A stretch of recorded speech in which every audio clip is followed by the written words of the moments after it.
Okay, good evening. Sa ating bansang Pilipinas, good morning and good afternoon saan man sulok tayo ng ating mundo. So, ang pupulsuan ko ngayon, ang punto por punto natin ngayon ay patungkol to, mainit na usapin. Yung maisog rally na gaganapin sana sa Central Luzon, dyan mismo sa Bustos, Bulacan, ay hindi nangyari dahil pinigilan ng mga kapulisan. Sabi nga nila, nagamit ang kapulisan. So, ibig sabihin, pag nagamit ang kapulisan, ay illegal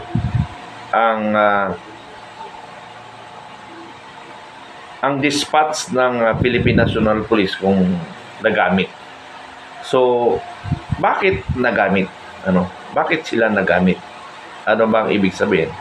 Pero bago ko ipagpatuloy, ay nais kong ipaalam sa lahat ng aking mga viewers saan man sulok ng ating mundo. Ako ay nagpo-promote dahil nga hindi pa na-monetize since 2021 kasi hindi ko inaayos. Ang akin objective lang is magkaroon ako ng dissemination sa ating kababayan kung ano ang nangyayari sa ating bansa at dagdagan natin ng analisa sa kalagayan ng ating bansa. So, dito, narito ako ngayon na sales manager ng New San Jose Builders Incorporation, na kung saan ay nagtatayo kami ng naghahanap kami ng client, a good client na gustong kumuha ng single condo, combined condo at saka triple condo. So 25, 50, 75 or 22, 44 or 44. So ganun ang combine, yung dinodoble. So kung tatlo, triple, So saan mang lugar 'yan, Saan lugar 'yan? Babasahin ko, mayroon tayo sa Quiapo, sa Quezon City. Ito sa Quezon City, tatlo ito, dalawa magkatabi sa EDSA, katabi ng GMA, at sa Murato, katabi rin ng GMA, at saka isa pala yung sa Victoria Tower, do sa dulo ng Murato, So bali apat pala sa Quezon City. So sa Valenzuela, mayroon rin. Sa Monumento, mayroon. Malate, Manila, sa Quiapo, mayroon, nabanggit ko na kanina. Valenzuela, mayroon na rin. Makati and BGC. So sa house in lot, mayroon tayo sa Montalban, Rizal, tinatawag Metro Manila Hills, sa Pueblo Real Subdivision, sa Banban, Tarlac ito. So ito yung mga open namin, So kung may sadya kayo, ang aking account ay Segundo Junior Metran. Ang profile ko ay yung mga kalong-kalong ko, yung tatlong aking apo. Yun ang picture profile ko. So my number is 09561872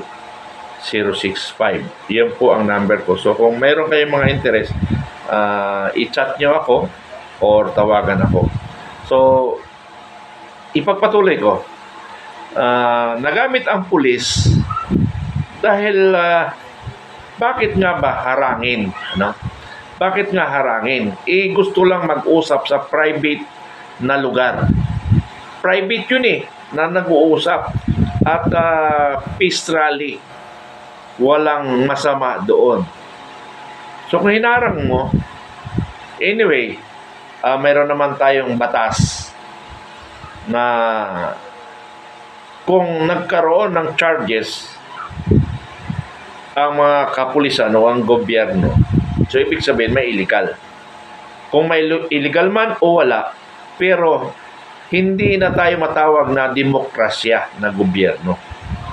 Kuha na tayo, komunista or semi martial law. Ano? Kasi if we want a strong democracy, hayaan natin maghayag. Bakit yung mga makakaliwa ang picture ng ating Pangulo sinusunog, hinahampas at sagabal pa sa peace and order and traffic, pero bakit hindi nababawalan? Ito, nababawalan ng pulis peace rally sa loob ng compound ng isang private entity. Pero hayaan na natin dyan ang batas. Ano? Hayaan na lang natin batas kung alin ang tama dyan.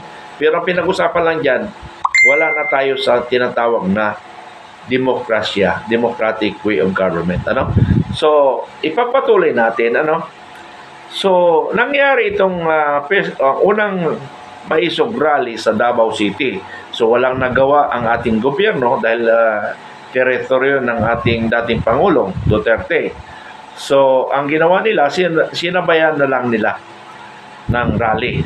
So, yun ang counter nila ng ating administration. Ang pangalawa, sa Cebu, na kung saan ang mga mayor hindi pinayagan. Ang sinabihan ng mga mayor na huwag nyo payagan ng constituent. Sa Tagum naman nangyari, pangatlo, nasuspindi ang gobernador. So, pangapat sana, ito sa Bustos, Bulacan na hindi natuloy. So, isa lang ang indikasyon yan na mga kababayan ko. Hindi na mangyayari yung mga rally-rally ng mga Duterte. Sabi nga ni Captain Dado, ni Survivor, now na kung gusto nyong, kasi pinakinggan niya yung mga vloggers natin na mga Maka Duterte at lalo na si Maharlika, now na. Ang problema lang, nagsasalita si Maharlika, now na, pero hindi niya man iniingganyo ang kanyang followers. Ang follower niya nasa 200,000 plus. So kahit na 100,000 na lang ipinadala niya, nakiusap siya sa mga vloggers na mga Maka Duterte. Tapos pa yung nag-usapan. Ang sa akin kasi, neutral ako.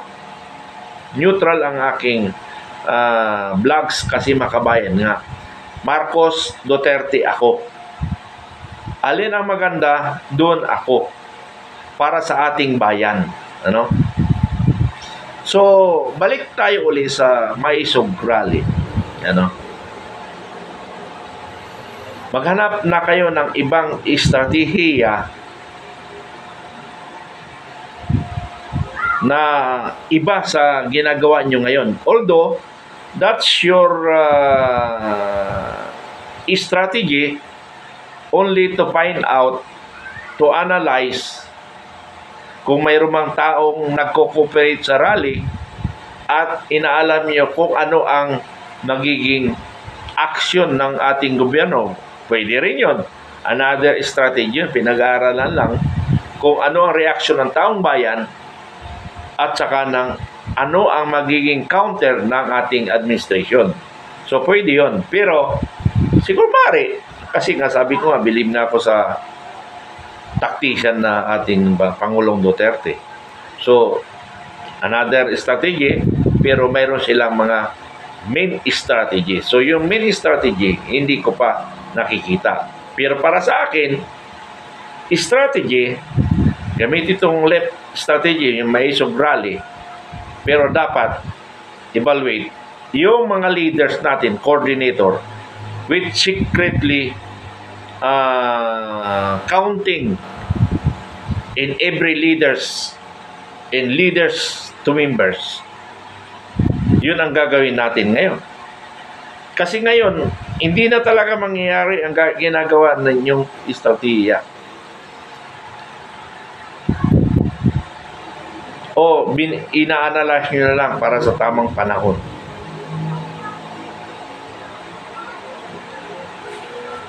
Yun siguro ang inyong mga plano. Pero ako, nagsasawa na rin ako sa mga ganong panawagan. It's useless. Kami nga nagkaptinda doon. Andoon kami sa, ulitin ko na naman, sa Libingan ng Bayan, April 9, na sinasabi ng mga Maka Duterte vloggers. Unang-una si Maharlika. Now na. Kami lang now na doon. Iilan lang kami. So, ulitin ko ulit, pag nagsalita tayo, kailangan may plano. At saka, huwag niyo sabihin na, sir, pumunta kayo sa Bulacan mag-rally. Ano ang gagawin ko doon? Ha? Nag-iisa lang ako. Walang impact yun. Mas mabuti siguro, sir, ipanawagan mo na pumunta ng Bustos, Bulacan. Pwede pa yon. Kasi makaka-multiply ako sa pagdagdag. Pamparami doon sa rally. Pero kung ako papuntahin nyo lang, hindi nga ako mapansin doon. Sa liit ko ito. Ha? At saka walang impact. Ang gusto kong mangyari, pag kumilos, lahat na talagang palitan na ang Pangulo. Panahon na palitan. Kasi may mga problema nga. Ang solusyon dito, ang taong bayan. Ngayon, kung hindi kikilos ang taong bayan, manahimik na lang tayo. Pero ang hindi ko rin nagugustuhan, paulit-ulit na lang, na pagsasalita laban sa ating gobyerno. Although, hindi natin mapigil dahil galit nila. Pero hanggang doon na lang tayo. Ha? Hanggang doon na lang tayo pagsisigaw. So kung papalitan man natin ang administration natin, ako ayaw ko ng another politics leader. Gusto ko yung magiging leader ng ating bansa, yung hindi namumulitika. Yun ang gusto kong mamuno sa ating gobyerno. Ang objective niya lang ay ayusin ang ating gobyerno. Yun lang. Wala na siyang ambisyon na susunod pang henerasyon na magiging presidente siya. Ha? Ayaw ko ng ganun kasi pag once mayroon kang mga balak na ito, sa posisyon ko na ito, mananalo ako magiging presidente o gobernador at nag-isip ka pa ng susunod. Anyway, alisin natin yung governor kasi 3 taon lang eh. Dito sa presidente kasi isang basis lang. Huwag ka na mag-ambisyon na patakbuhin mo yung partido mo na manalo. Dahil isang term ka lang naman, dapat pag-igihan mo na lang yan para pag lumabas ka, mabango ka sa taong bayan. Magiging bayani ka. Itong administration na ito, mayroong balak. Ayaw na umalis sa kapangyarihan. Yun ang basa ko. Ha? Ayaw nang umalis sa kapangyarihan kasi nakatikim na ng kapangyarihan. Lalo na ito, First Lady. I'm sorry, First Lady. Basang-basa ang kilos mo. Hindi basang-basa, ha? Nababasa ko ang kilos mo, ang isip mo, kung anong gusto mo. Diktahan ang Pangulo. Nakakaya. Di ba? Basang-basa, hindi basang-basa. Nababasa ko, na lang para magkaintindihan. Nababasa ko ang iniisip mo. Ha? Si Sandro, ang iyong nakaprogram para maging Pangulo ng Pilipinas. Marcos na naman. Pero hindi sa Marcos original ang may plano nun. Kung hindi, Araneta. Para ang Araneta mamamayagpag sa bansang Pilipinas. Ha? Ganon ang nababasa ko. Kaya ayaw nilang umalis. Nakaprogram na si Sandro para maging presidente ng Pilipinas. Kaya ngayon pa lang nagsisimula sila ng katakot-takot na pera. Mananalo yan pag inilabas, pag lumabas yung perang trilyon of pesos. Ang problema nga lang, lalabas kaya? Matagal na nating iniintay. Ilabas nyo yan habang hindi pa mabaho ang pangalan nyo. Pero unti-unting bumabaho na. Sana, kaya ang gusto kong mahalal sa gobyerno o magkapalit na mumuno, wala akong ini-endorse Marcos man o Duterte. Ang ini-endorse ko, yung hindi mahilig sa politika. Ang gusto niya lang magserbisyo sa bayan. Yun ang hinahanap ko.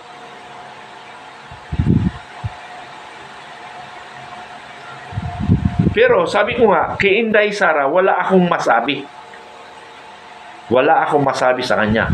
Pero ang sinasabi ko, yung sistema natin ng gobyerno, ang gusto kong mabago. Kasi halimbawa papasok si Inday Sara. Anong manabago doon? Yung leadership lang.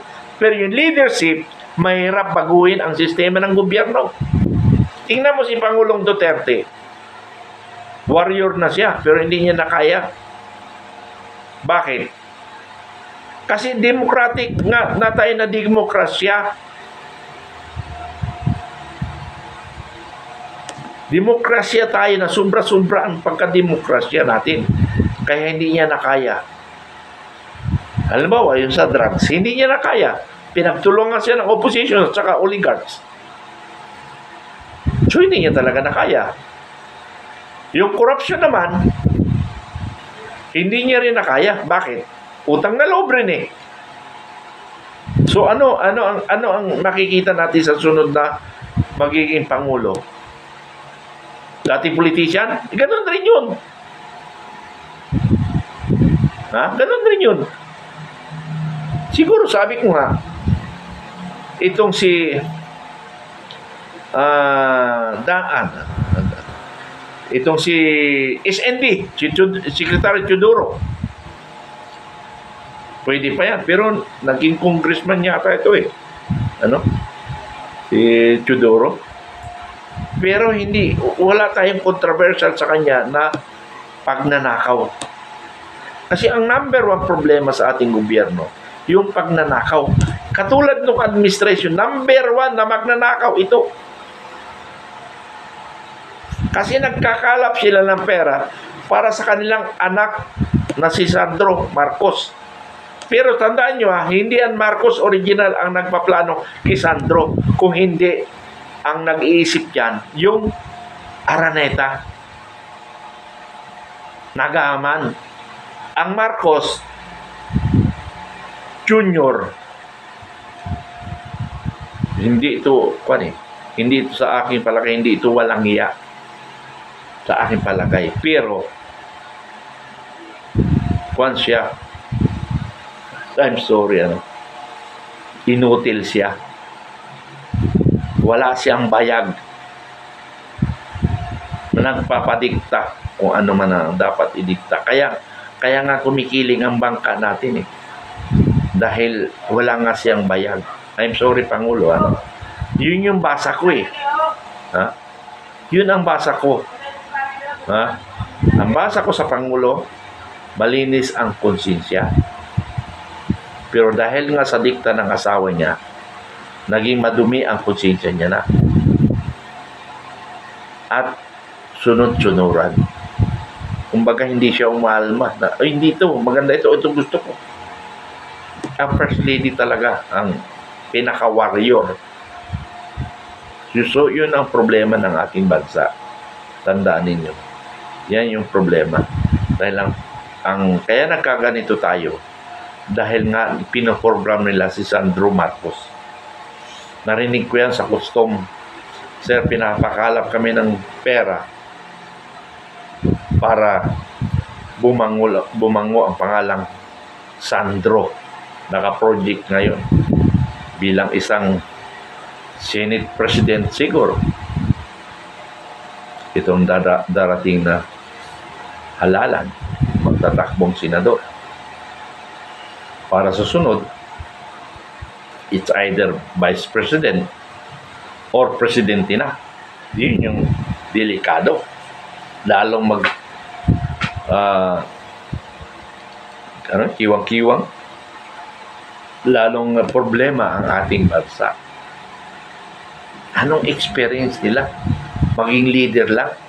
Kaya nga tama yung reaction ni Pangulong Duterte kay Pangulong Bongbong Marcos nung magkandidato. Sabi niya, sa basa ko sa mukha ni Duterte, walang silbi ito. Mahina ang leadership nito. So yun ang talagang nagkatotoo talaga. Nabasa na nga ang Pangulong Duterte. Ako hindi ko nabasa. Hindi ko kasi nasubaybay from gobyerno niya. Ngayon ko lang pinag-aralan. Oo nga, no? Wala nga rin siyang ginawang as gobyerno. Dapat yung pagka-gobyerno niya, nagpakita siya ng leadership doon. Dito sa Senado, pwede siya pa isi-isi lang. Kasi batas lang naman yung gagawin niya. Hindi naman kailangan ng leadership. Kailangan doon utak. O kaya utak with puso. Pero mayroon ka naman magaling na writer, number 1 sa school, summa cum laude, adi okay yun. Kasi tuturuan mo lang yun eh. Ito ang gawin mo, ganyan-ganyan. Without reading yung ginawa mo, anong mga panukalang batas, at sinunod ng writer mo, without reading na ginawa ng iyong writer, ay kaya mo sabihin kasi galing sa iyong dictate ng iyong puso. Kaya alam mo yun. So, ganun yun. So, sabi ko nga, itong maisog rally, baguhin nyo ng sistema. Ano? June 30, anong ibig sabihin yan? Wala na rin ako niyan. Pero tingnan natin sa June 30. Dito tayo magkakaroon ng timeline kung ano ba talaga ang strategy. Pero ibig ko sabihin, kayo, mayroon kayong plano. Yung counter, napag-aralan nyo rin yung counter. Katulad sa Maisog, Bustos Bulacan, na-counter nyo ba? Hindi nyo na-counter. So, ang ibig sabihin doon, natalo ang Duterte. Dahil hindi nila na-counter. Ano? Hindi nila na-counter. Ano? Alam nila na gano'n na, pero ibig sabihin, ang advisor ng Maisog Rally, mahina yung legal advisor nila. Wala silang another alternate solution. So, ibig sabihin, mahina ang legal advisor sa Maisog Rally. I'm sorry, pero yun ang analysis ko. Dahil hindi nga natuloy, demokrasya nga tayo. Pero hindi naman kailangan pagbalik-taktakan sa legality. So, ibig sabihin, mas magaling ang administrasyon. Although, talaga magaling sila kasi sila may control of power. Nasa kanila lahat ang power. Wala tayong magawa. Pero, on legal sana. Kasi pag legal, pag dumating sa Supreme Court, wala talaga, hindi pwedeng madiktahan ang Supreme Court. Ano? Unless ipa-impeach mo ang namumuno doon. So much for that. Ano? Baguhin na lang natin. Idol Maharlika, ibahin mo na rin na estratehiya mo. Huwag mo nang bugbugin si First Lady ng kabibira mo. Wala na epekto yun. Wala na epekto. Kumbaga, bugbog sarado na, hindi na yan tablan, manhid na. Kaya wala na rin yung birada natin. Noong una, birada natin, epekto. Pero ngayon, naglalaylo na ang mga tao. So, baguhin na naman natin ang estratehiya natin. O estratehiya nyo. Kasi ako, sabi ko nga, neutral ako. Noong pa man, kahit pa paano, minsan, naipapagtatanggol ko ang Bongbong Marcos. Dahil, nabasa ko ang kanyang puso.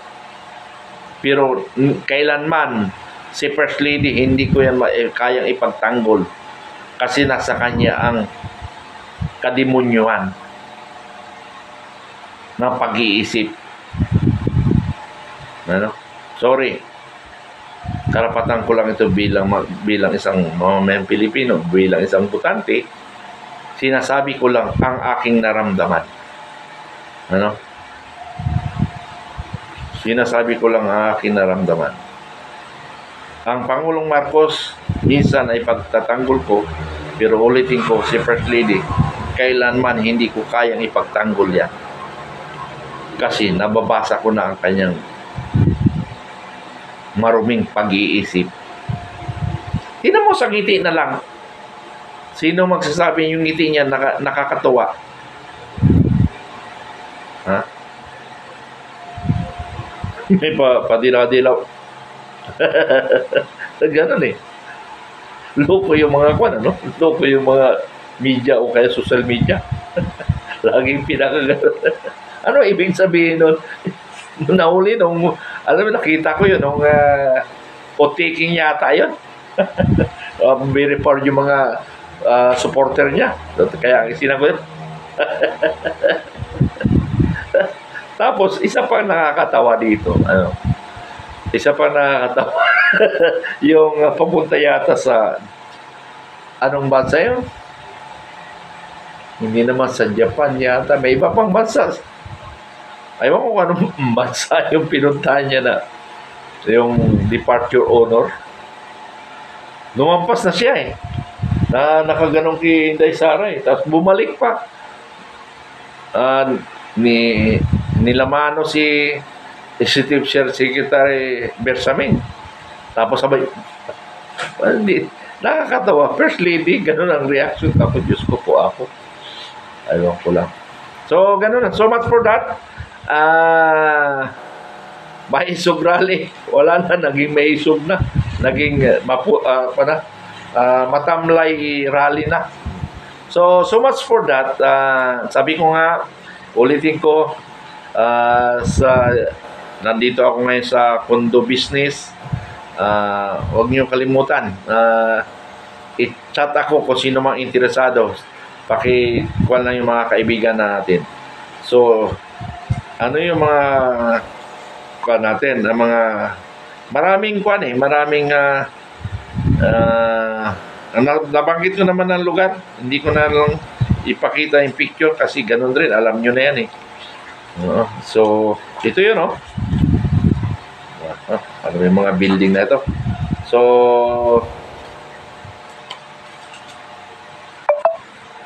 ito, pataasan ng building. So sa kanyan, New San Jose Builders Incorporation, ano? So salamat at magandang gabi.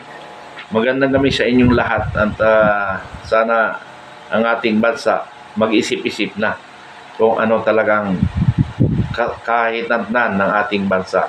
Ay, bago ko pala idagdag ko, marami kasi mga professional, mga generals nagpapadala sa akin ng information at nagagalak sila na isa ako sa bumabati ko sa mga mali ng gobyerno. Kasama ko yung tatlong full captain, Captain Survivor and General Macanas, ano?